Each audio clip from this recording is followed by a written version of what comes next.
ಸಿಜೆಪಿಯ 3 ಬೇಡಿಕೆಗಳನ್ನು ಕೇಂದ್ರ ಸರ್ಕಾರ ಒಪ್ಪಿಕೊಂಡಿದೆ. ನೀಟ್ ಅಕ್ರಮದಲ್ಲಿ ಕೇಂದ್ರ ಶಿಕ್ಷಣ ಸಚಿವರ ತಲೆದಂಡ ಆಗಿದೆ. ಈ ಮೂಲಕ ವಿದ್ಯಾರ್ಥಿ ಹೋರಾಟದ ಕಿಚ್ಚಿಗೆ ಕೇಂದ್ರ ಸರ್ಕಾರ ಮಂಡಿ ಊರಿದೆ. ಕೊನೆಗೂ ಕೂಡ ಧರ್ಮೇಂದ್ರ ಪ್ರಧಾನ್ ಅವರು ಕೇಂದ್ರ ಶಿಕ್ಷಣ ಸಚಿವ ಸ್ಥಾನಕ್ಕೆ ರಾಜೀನಾಮೆಯನ್ನು ಕೊಟ್ಟಿದ್ದಾರೆ. ಸಿಜೆಪಿ 3 ಬೇಡಿಕೆಗಳನ್ನು ಕೇಂದ್ರ ಸರ್ಕಾರದ ಮುಂದಿಟ್ಟಿತ್ತು. ಡೀಟೇಲ್ಸ್ ಅನ್ನು ಕೊಡ್ತಾರೆ. ಶಬೀರ್ ಸಂಪರ್ಕದಲ್ಲಿ ಜಾಯಿನ್ ಆಗಿದ್ದಾರೆ. ಶಬೀರ್, ಈ ಕೆಲಸವನ್ನ ಕೇಂದ್ರ ಸರ್ಕಾರ ಮೊದಲೇ ಮಾಡಿದ್ರೆ ಬಹುಶಃ ಇಷ್ಟೆಲ್ಲ ಬೆಳವಣಿಗೆಗಳಾಗ್ತಾ ಇರಲಿಲ್ಲ ಅಂತ ಹೇಳಿ ಕೊನೆಗೂ ಕೂಡ ರಾಜೀನಾಮೆಯನ್ನು ಪಡೆದುಕೊಂಡಿದೆ ಅಂತ. ಖಂಡಿತವಾಗ್ಲೂ ನೋಡಿ, ಇಷ್ಟು ಪ್ರತಿಷ್ಠೆಯನ್ನ ತೋರಿಸಿ ರಾಜೀನಾಮೆ ಪಡೆಯೋದಕ್ಕಿಂತ ಮೊದಲೇ ರಾಜೀನಾಮೆಯನ್ನು ಪಡೆದಿದ್ರೆ ಮೋದಿ ಸರ್ಕಾರ ಇನ್ನಷ್ಟು ಮಾದರಿ ಆಗ್ತಾ ಇತ್ತು. ಆದರೆ ಬಹಳ ದೊಡ್ಡ ಪ್ರತಿಭಟನೆ ಆದ ಬಳಿಕ, ಸಾಕಷ್ಟು ದೊಡ್ಡ ಪ್ರಮಾಣದ ಡ್ಯಾಮೇಜ್ ಸರ್ಕಾರಕ್ಕಾದ ಬಳಿಕ ಕಡೆಗೆ ಅನಿವಾರ್ಯವಾಗಿ ಈ ನಿರ್ಧಾರವನ್ನು ತೆಗೆದುಕೊಳ್ಬೇಕಾದಂತಹ ನಿರ್ಧಾರಕ್ಕೆ ಸರ್ಕಾರ ಬಂದಿರುವಂಥದ್ದು. ತೀವ್ರ ಒತ್ತಡ ಸಿಜೆಪಿ ಕಡೆಯಿಂದ ಆಗ್ತಾ ಇತ್ತು. ಒಂದು ಕಡೆಗೆ ಕಾಂಗ್ರೆಸ್ ನೇತೃತ್ವದ ವಿರೋಧ ಪಕ್ಷಗಳ ಮೈತ್ರಿ, ಮತ್ತೊಂದು ಕಡೆಗೆ ವಿದ್ಯಾರ್ಥಿಗಳ ಹೋರಾಟ, ಒಂದು ರೀತಿ ಸರ್ಕಾರ ಇಕ್ಕಟ್ಟಿಗೆ ಸಿಲುಕುವಂತ ಪ್ರಯತ್ನಗಳಾಗಿತ್ತು. ಮುಂದೆ ರಾಜೀನಾಮೆ ತೆಗೆದುಕೊಳ್ಳದೆ ಇದ್ರೆ ಈ ಪ್ರತಿಭಟನೆಯನ್ನ ಇನ್ನು ದೊಡ್ಡ ಸ್ವರೂಪದಲ್ಲಿ ನಾವು ಮಾಡ್ತೀವಿ ಅನ್ನುವಂತಹ ಎಚ್ಚರಿಕೆಯನ್ನು ಕೂಡ ವಿದ್ಯಾರ್ಥಿ ನಾಯಕರುಗಳು ಕೊಟ್ಟಿದ್ರು. ಸೊ ಹೀಗಾಗಿ 24 ಗಂಟೆಗಳ ಸಮಯಾವಕಾಶವನ್ನ ಕೇಂದ್ರ ಸರ್ಕಾರ ಏನು ಕೇಳಿತ್ತು, ಆ ಸಮಯಾವಕಾಶದಲ್ಲೇ ಈಗ ರಾಜೀನಾಮೆಯನ್ನ ಕೂಡ ಧರ್ಮೇಂದ್ರ ಪ್ರಧಾನ್ ಅವರು ಕೊಟ್ಟಿರುವಂತದ್ದು. ಈ ಮೂಲಕ ನರೇಂದ್ರ ಮೋದಿ ಸರ್ಕಾರ ವಿದ್ಯಾರ್ಥಿಗಳ ಹೋರಾಟಕ್ಕೆ ಮಣಿದಿರುವಂತದ್ದು ಬಹಳ ಸ್ಪಷ್ಟವಾಗಿ ಕಾಣಿಸ್ತಾ ಇದೆ. ಯಾರೇ ಎಷ್ಟೇ ದೊಡ್ಡವರಾಗಿದ್ರೂ ಕೂಡ ವಿದ್ಯಾರ್ಥಿಗಳು ಒಮ್ಮೆ ಬೀದಿಗಿಳಿದ್ರೆ ಅವರ ಹೋರಾಟಕ್ಕೆ ಎಂಥದ್ದೇ ಬಲಿಷ್ಠ ಸರ್ಕಾರ ಆದರೂ, ಎಷ್ಟೇ ಸಂಖ್ಯೆಯನ್ನು ಸಂಸತ್ತಿನಲ್ಲಿ ಹೊಂದಿದ್ರೂ ಕೂಡ ಅವರು ಮಣಿಲೇಬೇಕಾಗತ್ತೆ, ಬಗ್ಲೇಬೇಕಾಗತ್ತೆ. ಇದೇ ಪ್ರಜಾಪ್ರಭುತ್ವ ಅನ್ನುವಂತಹ ಸಂದೇಶವನ್ನ ಬಹಳ ಸ್ಪಷ್ಟವಾಗಿ ಸಾರಿರುವಂಥದ್ದು ಈ ಹೋರಾಟ. ಆ ಮೂಲಕ ಸಿಜೆಪಿ ಒಂದು ಆನ್ಲೈನ್ ಪಾರ್ಟಿ, ಇದರಿಂದ ಏನೂ ಮಾಡಲಿಕ್ಕೆ ಸಾಧ್ಯ ಆಗಲ್ಲ ಅಂತ ಮೂಗು ಮುರಿತಿದ್ದಂತಹ ಜನರಿಗೂ ಕೂಡ ಈ ಬೆಳವಣಿಗೆ ದೊಡ್ಡ ಉದಾಹರಣೆಯಾಗಿ ನಿಂತಿರುವಂಥದ್ದು. ಪ್ರಜಾಪ್ರಭುತ್ವ ವ್ಯವಸ್ಥೆಯಲ್ಲಿ ಸಣ್ಣದಾಗಿ ಹೊತ್ತುವಂತಹ ಒಂದು ಕಿಡಿ ಜ್ವಾಲೆಯಾಗಿ ಹರಡಬಹುದು, ಮತ್ತೆ ಇಡೀ ದೇಶದ ಜನರನ್ನ ಜಾಗೃತಗೊಳಿಸಬಹುದು ಅನ್ನೋದಕ್ಕೆ ಬಹುಶಃ ಇದಕ್ಕಿಂತ ದೊಡ್ಡ ಉದಾಹರಣೆ ಸಿಗ್ಲಿಕ್ಕಿಲ್ಲ. ಕೊನೆಗೆ ಒತ್ತಡಕ್ಕೆ ಮಣಿದು ಮೋದಿ ಸರ್ಕಾರ ಈಗ ಧರ್ಮೇಂದ್ರ ಪ್ರಧಾನ್ ಅವರ ರಾಜೀನಾಮೆಯನ್ನ ಪಡ್ಕೊಂಡಿದೆ. ಪ್ರೇಮ್, ಕೇಂದ್ರ ಸರ್ಕಾರಕ್ಕೆ ವಿದ್ಯಾರ್ಥಿಗಳ ಶಕ್ತಿ ಏನು, ಯುವಕರ ಶಕ್ತಿ ಏನು ಅನ್ನೋದನ್ನ ತೋರಿಸಿಕೊಡುವಂತಹ ಕೆಲಸ ಆಗಿದೆ. ಹಾಗಾಗಿಯೇ ವಿದ್ಯಾರ್ಥಿ ಹೋರಾಟಕ್ಕೆ ಕೊನೆಗೂ ಕೂಡ ಕೇಂದ್ರ ಸರ್ಕಾರ ಮಣಿದಿದೆ. ಕಾಕ್ರೋಚ್ ಜನತಾ ಪಾರ್ಟಿಯ 3 ಬೇಡಿಕೆಗಳನ್ನ ಕೇಂದ್ರ ಸರ್ಕಾರ ಒಪ್ಪಿಕೊಂಡಿದೆ. ಯಾವುದೇ ಕಾರಣಕ್ಕೂ ರಾಜೀನಾಮೆಯನ್ನ ಪಡೆಯಲ್ಲ ಅನ್ನುವಂತಹ ಮಾತುಗಳು ಕೇಳಿ ಬರ್ತಾ ಇತ್ತು. ಕೊನೆಗೂ ಕೂಡ ಪ್ರಧಾನಿ ನರೇಂದ್ರ ಮೋದಿ ಅವರು ಧರ್ಮೇಂದ್ರ ಪ್ರಧಾನ್ ಅವರ ರಾಜೀನಾಮೆಯನ್ನ ಪಡೆದಿದ್ದಾರೆ. ಸಿಜೆಪಿ 3 ಬೇಡಿಕೆಗಳನ್ನ ಇಟ್ಟಿತ್ತು.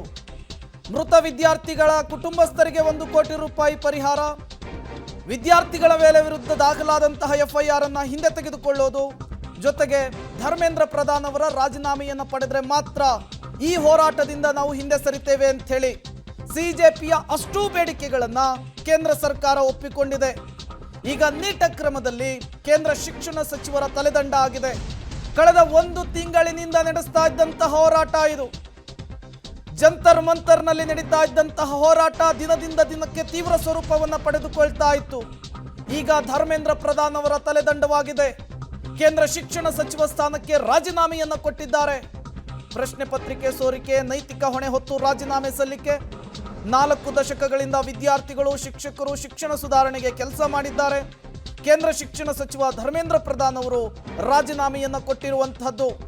ನೈತಿಕ ಹೊಣೆಯನ್ನ ಹೊತ್ತುಕೊಂಡು ರಾಜೀನಾಮೆಯನ್ನು ಕೊಟ್ಟಿದ್ದಾರೆ ಧರ್ಮೇಂದ್ರ ಪ್ರಧಾನ್ ಅವರು. ವಿದ್ಯಾರ್ಥಿಗಳ ಹೋರಾಟಕ್ಕೆ ಮಣಿದಿದ್ದಾರೆ ಧರ್ಮೇಂದ್ರ ಪ್ರಧಾನ್ ಅವರು. ದೇಶದ ಯುವಕರ ಆಕಾಂಕ್ಷೆ, ಭಾವನೆಗಳನ್ನು ನಾನು ಗೌರವಿಸ್ತೇನೆ ಅಂತ ಹೇಳಿ ಕೇಂದ್ರ ಶಿಕ್ಷಣ ಸಚಿವ ಧರ್ಮೇಂದ್ರ ಪ್ರಧಾನ್ ಅವರು ರಾಜೀನಾಮೆ ಸಲ್ಲಿಸುವಂತಹ ಸಂದರ್ಭದಲ್ಲಿ ತಿಳಿಸಿದ್ದಾರೆ. ನೈತಿಕ ಹೊಣೆಯನ್ನ ಹೊತ್ತುಕೊಂಡು ರಾಜೀನಾಮೆಯನ್ನ ಕೊಡ್ತಾ ಇದ್ದೇನೆ ಅಂತ ತಿಳಿಸಿದ್ದಾರೆ. ಈ ಮೂಲಕ ತಿಂಗಳಿನಿಂದ ನಡೀತಾ ಇದ್ದಂತಹ ಹೋರಾಟಕ್ಕೆ ಅತಿ ದೊಡ್ಡ ಗೆಲುವು ಸಿಕ್ಕಿದೆ. ಕಳೆದ 10 ದಿನಗಳಿಂದ ಘಟನೆಯನ್ನು ನನಗೆ ನೋವು ತಂದಿದೆ ಅಂತ ಹೇಳಿ ಧರ್ಮೇಂದ್ರ ಪ್ರಧಾನ್ ಅವರು ತಿಳಿಸಿದ್ದಾರೆ.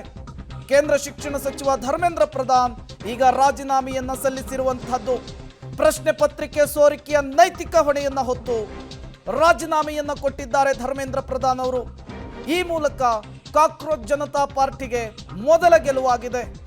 ಈ ಮೂಲಕ ಯುವ ಸಮುದಾಯ, ವಿದ್ಯಾರ್ಥಿ ಸಂಘಟನೆಗಳು ಕಳೆದ 1 ತಿಂಗಳಿನಿಂದ ನಡೆಸ್ತಾ ಇದ್ದಂತಹ ಹೋರಾಟಕ್ಕೆ ಗೆಲುವು ಸಿಕ್ಕಿದೆ. ಇಲ್ಲಿ ಪ್ರತಿಷ್ಠೆಯ ವಿಷಯ ಬರೋದಿಲ್ಲ ಅಂತ ಹೇಳಿ ಕೇಂದ್ರ ಶಿಕ್ಷಣ ಸಚಿವರಾದಂತಹ ಧರ್ಮೇಂದ್ರ ಪ್ರಧಾನ್ ಅವರು ತಿಳಿಸಿದ್ದಾರೆ. ಡೀಟೇಲ್ಸ್ ಕೊಡ್ತಾರೆ. ಶಬೀರ್ ಸಂಪರ್ಕದಲ್ಲಿ ಜಾಯಿನ್ ಆಗಿದ್ದಾರೆ. ಶಬೀರ್, ಕಾಕ್ರೋಚ್ ಜನತಾ ಪಾರ್ಟಿ ಹುಟ್ಟಿಕೊಂಡಂತಹ ಸಂದರ್ಭದಲ್ಲಿ ಇದೊಂದು ಕೇವಲ ಸೋಷಿಯಲ್ ಮೀಡಿಯಾಗೆ ಮಾತ್ರ ಸೀಮಿತ ಅನ್ನುವಂತಹ ವ್ಯಾಖ್ಯಾನಗಳು ಕೇಳಿ ಬರ್ತಾ ಇತ್ತು. ಬಟ್ ಇವತ್ತಿನ ಈ ಹೋರಾಟದ ಮೂಲಕ, ಈ ಗೆಲುವಿನ ಮೂಲಕ ಕಾಕ್ರೋಚ್ ಜನತಾ ಪಾರ್ಟಿಯ ಗೆಲುವು, ಯುವಕರ ಗೆಲುವು ಏನು, ಯುವಕರ ಶಕ್ತಿ ಏನು ಅನ್ನೋದನ್ನು ತೋರಿಸುವಂತಹ ಕೆಲಸ ಆಯ್ತಾ ಅಂತ ಹೇಳಿ. ನೋಡಿ, ಹೌದು, ಈ ಅಸಮಾಧಾನ ಅನ್ನುವಂಥದ್ದು ಒಂದು ಹಂತದವರೆಗೂ ಕೂಡ ತಡೀಬೋದು. ಅದಾದ ಬಳಿಕ ಅದು ಸ್ಫೋಟಗೊಂಡ್ರೆ ಅದರ ಪರಿಣಾಮ ಏನಾಗಿರುತ್ತೆ ಅನ್ನುವಂಥದ್ದಕ್ಕೆ ಇದು ನಿರ್ದಿಷ್ಟ ಉದಾಹರಣೆ ಅಂತಲೂ ಹೇಳ್ಬೋದು. ನೋಡಿ, ಕಾಕ್ರೋಚ್ ಜನತಾ ಪಾರ್ಟಿ ಸೋಷಿಯಲ್ ಮೀಡಿಯಾದಲ್ಲಿ ಅಕೌಂಟ್ ಓಪನ್ ಆದಂಥ ಸಂದರ್ಭದಲ್ಲಿ ಇದು ಸೋಷಿಯಲ್ ಮೀಡಿಯಾಗೆ ಮಾತ್ರ ಸೀಮಿತವಾಗಿರಬಹುದು, ಮತ್ತು ಇದರಿಂದ ಭಾಳ ದೊಡ್ಡ ಪ್ರಮಾಣದ ಇಂಪ್ಯಾಕ್ಟ್ ಏನು ಕೂಡ ಆಗಲಿಕ್ಕಿಲ್ಲ. ಬಹುಶಃ ಇದು ಒಂದು ರೀತಿಯಾದಂಥ ಟ್ರೋಲ್ ಪೇಜ್ ಅನ್ನುವಂತಹ ವಿಶ್ಲೇಷಣೆಗಳು ಕೂಡ ಬಂದಿತ್ತು. ಆದರೆ ಯಾವಾಗ ಅಭಿಜಿತ್ ದೀಪ್ಗೆ ದೆಹಲಿಗೆ ಬಂದು ಪ್ರತಿಭಟನೆಗೆ ಆರಂಭ ಮಾಡಿದ್ರು, ವ್ಯಾಪಕವಾದಂಥ ಬೆಂಬಲಗಳು ಬಂತು. ನೋಡಿ, ಆರಂಭದಲ್ಲಿ ಅವರು ದೆಹಲಿಯ ಜಂತರ್ ಮಂತರ್ನಲ್ಲಿ ಪ್ರತಿಭಟನೆಗೆ ಕೂತಿರಲಿಲ್ಲ, ಬೇರೆ ಬೇರೆ ರಾಜ್ಯಗಳ ಪ್ರಮುಖ ರಾಜಧಾನಿಗಳಲ್ಲಿ ಪ್ರತಿಭಟನೆಯನ್ನು ನಡೆಸಿದ್ರು. ಈ ಪ್ರತಿಭಟನೆಗಳಿಗೆ ಬಹಳ ದೊಡ್ಡ ಪ್ರಮಾಣದ ಬೆಂಬಲ ವ್ಯಕ್ತವಾದ ಬಳಿಕ ದೆಹಲಿಯ ಜಂತರ್ ಮಂತರ್ನಲ್ಲಿ ಕೂಡ ಅವರು ಪ್ರತಿಭಟನೆಗೆ ಕೂರುವಂಥ ನಿರ್ಧಾರವನ್ನು ಮಾಡಿದ್ರು. ಅದಾದ ಬಳಿಕ ಸುಮಾರು 30-35 ದಿನಗಳ ಕಾಲ ನಿರಂತರವಾಗಿ ಶಾಂತಿಯುತವಾದಂಥ ಪ್ರತಿಭಟನೆಯನ್ನು ಮಾಡಿದ್ರು. ಜುಲೈ 20ನೇ ತಾರೀಕು ಒಂದು ಸಂಸತ್ ಚಲೋ ರ್ಯಾಲಿಯನ್ನು ಮಾಡಲಾಯಿತು. ಅವತ್ತು ಆದಂಥ ಒಂದಷ್ಟು ಅವಘಡಗಳನ್ನು ಹೊರತುಪಡಿಸಿದರೆ ಬಹುತೇಕ ಇಡೀ ಪ್ರತಿಭಟನೆ ಶಾಂತಿಯುತವಾಗಿತ್ತು ಅನ್ನುವಂಥದ್ದನ್ನು ಕೂಡ ನಾವು ಗಮನಿಸಬೇಕಾದಂಥ ಸಂಗತಿ ಒಂದು. ಮತ್ತೆ ದೇಶಾದ್ಯಂತ ಯಾವ ರೀತಿಯಾದಂಥ ಬೆಂಬಲ ಈ ಪ್ರತಿಭಟನೆಗೆ ಬಂತು ಅನ್ನುವಂಥದ್ದನ್ನು ನಾವೆಲ್ಲರೂ ಕೂಡ ನೋಡಿದ್ದೀವಿ.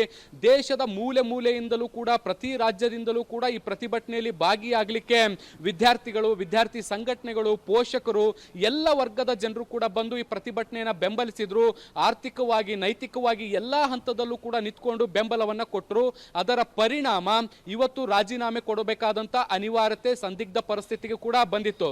ನೋಡಿ, ಆರಂಭದಲ್ಲಿ ಮೋದಿ ಸರ್ಕಾರ ಸಾಕಷ್ಟು ಪ್ರಯತ್ನಗಳನ್ನ ಮಾಡ್ತು.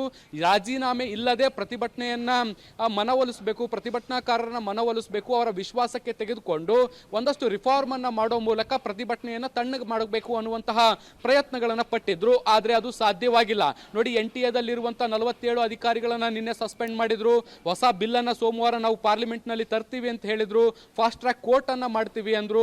ಈ ಎಲ್ಲಾ ಭರವಸೆಗಳನ್ನ ಕೊಟ್ಟ ಬಳಿಕವೂ ಕೂಡ CJP ಒಂದು ಲೈನ್ಗೆ ಸ್ಟಿಕ್ ಆನ್ ಆಗಿತ್ತು, ಒಂದು ನಿರ್ಧಾರಕ್ಕೆ ಸ್ಟಿಕ್ ಆನ್ ಆಗಿತ್ತು.